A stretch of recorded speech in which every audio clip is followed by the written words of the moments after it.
వెనుక చూస్తే ఐగుప్తు రాజు రథాల సైన్యమంట,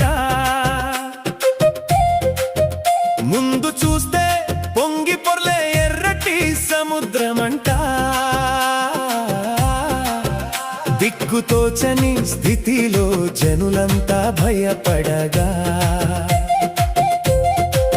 మోషే భక్తుడు దేవుని వైపు చూసి నిలిచాడులా.